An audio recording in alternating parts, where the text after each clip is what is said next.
다 같이 사도신경으로 우리의 신앙을 고백하며 12월 22일 새벽 예배를 하나님 앞에 올려드리도록 하겠습니다.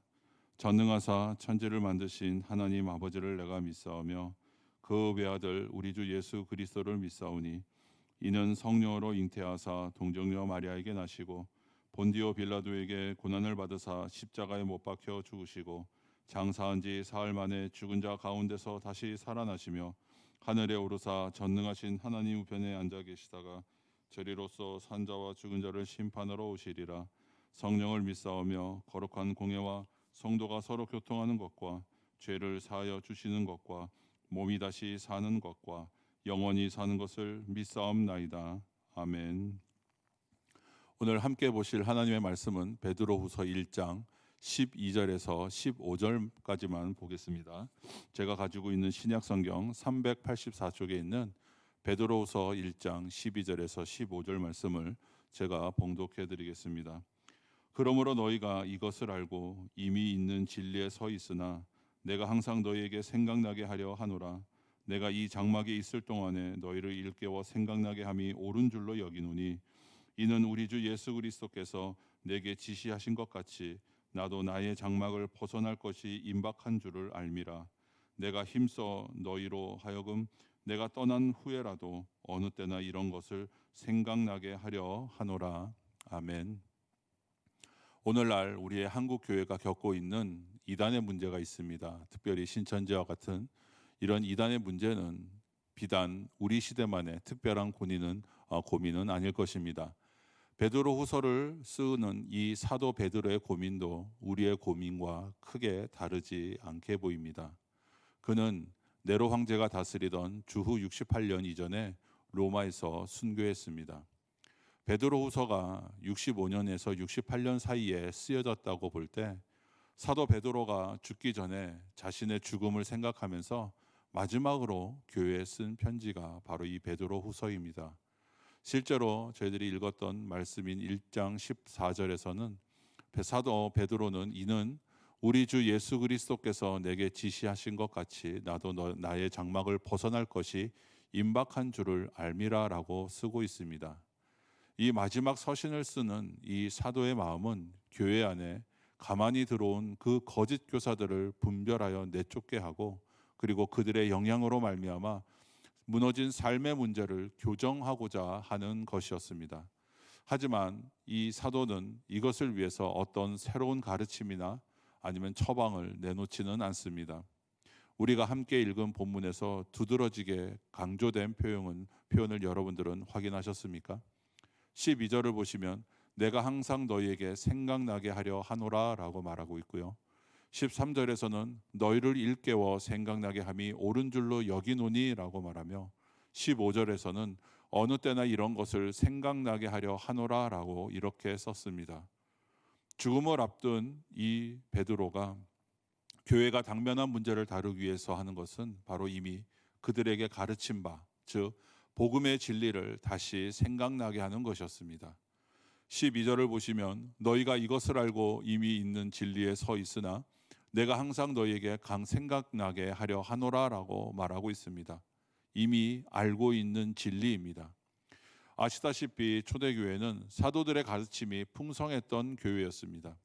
이런 교회도 결국 거짓 교사들로 인해서 어려움을 많이 겪고 있는 것을 보면 오늘날 우리 한국교회가 이단에 흔들리고 있고 또 복음의 진리를 바르게 선포하지 않는 그러한 목자들을 통해서 흔들리는 그러한 것이 저는 결코 이상한 일은 아니다라고 생각이 되어집니다.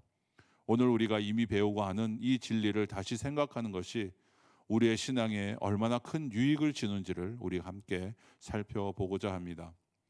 하나님께서 주신 은혜의 수단들은 웨스터민스터 소요리 문답에서 말하는 것은 바로 말씀과 성례와 기도입니다. 특별히 오늘은 말씀에 관련해서 생각해 보면 예배뿐 아니라 우리 교회가 드리는 모든 공적인 모임에는 반드시 말씀이 있고 그리고 말씀이 그 중심에 있습니다. 또 성도의 개인 생활에서도 좀 더 깊은 말씀의 생활을 하기 위해서 새벽 기도회를 통해서도 말씀의 삶을 살아가고 있다라고 생각합니다. 아마도 이 정도면 적어도 은혜 수단인 말씀과 관련해서만큼은 충분히 하고 있다라고 생각할 수 있지 않을까요?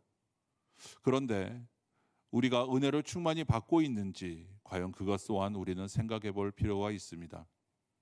만일 우리가 이런 모든 것들을 하고 있지만 이 모든 것에 묵상이 빠진다면 그 많은 풍성한 말씀들이 우리에게 얼마나 깊은 영향을 미칠 수 있는지도 생각해 볼 필요가 있다라는 것입니다. 묵상이 없이 우리는 성경 안에서 하나님의 영광을 보고 감격하는 일들이 얼마나 일어나기를 기대할 수 있을까요? 우리가 하나님께서 은혜 수단으로 주신 그 말씀을 통해서 최대한의 유익을 얻기 위해서 필요한 것은 바로 묵상이다라는 사실입니다. 이만큼 묵상이 얼마나 우리에게 중요한지를 알아도 우리는 어떻게 해야 하는지, 그것이 얼마나 어떻게 하는 것이 바른 묵상인지를 묻지 않을 수 없다라는 사실입니다. 묵상이 그냥 야 하면 되겠지라고 이렇게 해서 되는 것이 아니기 때문에 그렇습니다. 묵상은 크게 두 가지로 우리가 구분해 볼 수 있습니다. 첫 번째는 임시적인 묵상, 즉 즉흥적인 묵상이 있고, 또 하나는 계획적, 다른 말로 또 의도적인 묵상이 있습니다. 임시적인 묵상이라는 말의 의미는 어떤 것이냐면 정해진 시간에 충분한 시간을 두고 하는 묵상이 아니라 돌발적이고 짧고 일시적으로 하는 묵상이다라는 말입니다. 가령 예를 들어서 하늘의 달과 별을 보고 하나님을 묵상하는 시편 8편이 임시적인 묵상의 좋은 예입니다. 또 우리도 어떤 일들, 또 사건들 속에서 하나님의 성품이나 또 하나님이 하시는 일들을 생각하게 될 때가 있지 않습니까? 예를 들어 장례식에 참석해서 자신의 죽음을 생각하고 묵상하게 되는 것처럼 말입니다. 이러한 묵상은 물론 유익합니다. 그러나 위험 요소 또한 역시 따른다는 사실을 우리는 알 필요가 있습니다. 왜냐하면 사람의 상상력이란 하나님의 말씀의 통제를 받고 그 말씀에 적셔져야만 거룩한 상상력이 될 수 있기 때문에 그렇습니다. 두 번째로 계획적인 묵상은 우리가 보통 생각하는 바로 말씀에 기초한 묵상입니다. 정해진 시간에 사람들에게서 조금 떨어진 조용한 곳에서 말씀과 기도로 하나님을 만나는 일입니다. 물론 여기서 여러분들은 성경 본문을 직접 묵상하는 것을 생각하실 것입니다. 그런데 여기에 다른 상이한 접근이 하나 더 있습니다. 그것은 바로 교리를 묵상하는 것입니다. 교리 묵상은 오늘 우리가 읽은 본문에서도 사도 베드로가 의도한 것 중에 하나라고 저는 생각합니다. 사도가 생각나게 하려고 한 것의 그 말의 의미는 어떤 특정한 성경 구절이라기보다는 12절 말씀에서 언급한 대로 이미 알고 있는 진리를 가리키고 있다라고 보여집니다. 이것을 우리는 교리라고 이렇게 말할 수 있는 것이죠. 교리는 진리의 체계 혹은 체계적인 진리를 교리다라고 말합니다. 여기서 진리는 다른 것이 아니라 바로 하나님의 말씀 그 자체입니다. 만일 말씀을 체계적으로 배우지 않는다면 우리는 교리를 묵상하는 것이 결코 쉽지 않을 것입니다. 그러나 성도 여러분들이 말씀을 체계적으로 배우고 또한 교리 또한 역시 알고 계시다면 여러분들은 얼마든지 교리를 묵상할 수 있다라는 것이죠. 교리 묵상에서 다룰 수 있는 여러 가지 주제들이 있습니다. 그 중에 우리가 먼저 하나님의 성품을 한번 생각해 보겠습니다. 하나님은 존재와 지혜와 권능, 그리고 거룩, 공의하심, 인자하심, 진실하심, 무한하심, 또 영원 불변하시는 그런 하나님이심을 우리는 배워서 압니다. 그러면서 하나님의 속성을 하나씩 생각해 보십시오. 하나님의 전지하심을 묵상한다면 어떻게 과연 우리가 쉽게 그렇게 죄를 지을 수 있을까요? 또 하나님의 지혜를 묵상한다면 우리는 공경과 시련 속에서도 평안을 누릴 수 있지 않을까요? 내 머리로는 답이 안 나오지만 하나님의 무한하신 지혜로 그것이 최상의 것이 되게 하실 것을 믿기 때문에 우리는 그렇게 평안한 가운데 누릴 수 있을 것입니다. 또 전능하신 하나님을 묵상하는 것은 과연 어떨까요? 우리를 대적하는 모든 세력과 사람들 앞에서 우리가 좀 더 담대함을 누릴 수 있지 않겠습니까? 하나님의 속성을 묵상하는 데서 더 나아가 우리는 또한 하나님께서 하시는 일을 묵상하는 유익 또한 누릴 수 있습니다.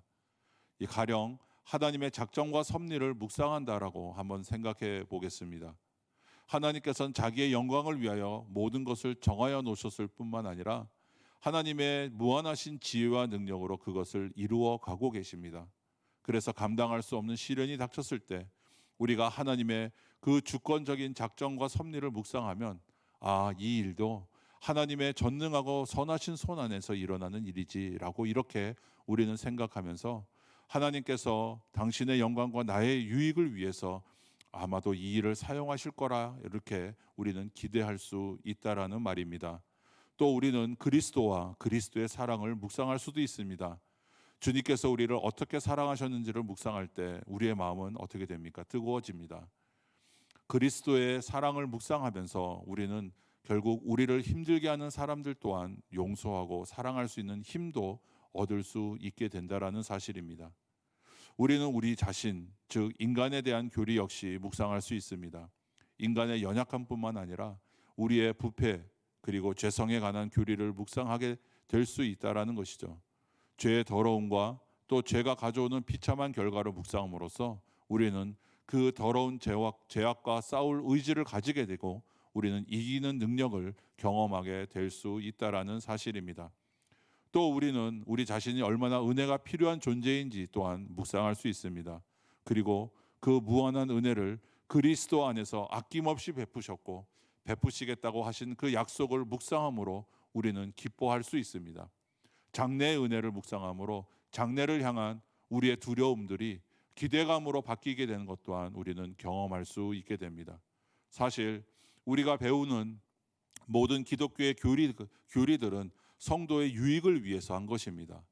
교리의 모든 주제가 바로 다 교리의 묵상의 주제가 될 수 있고 성도는 거기서 무한한 은혜를 우리는 누릴 수 있게 됩니다.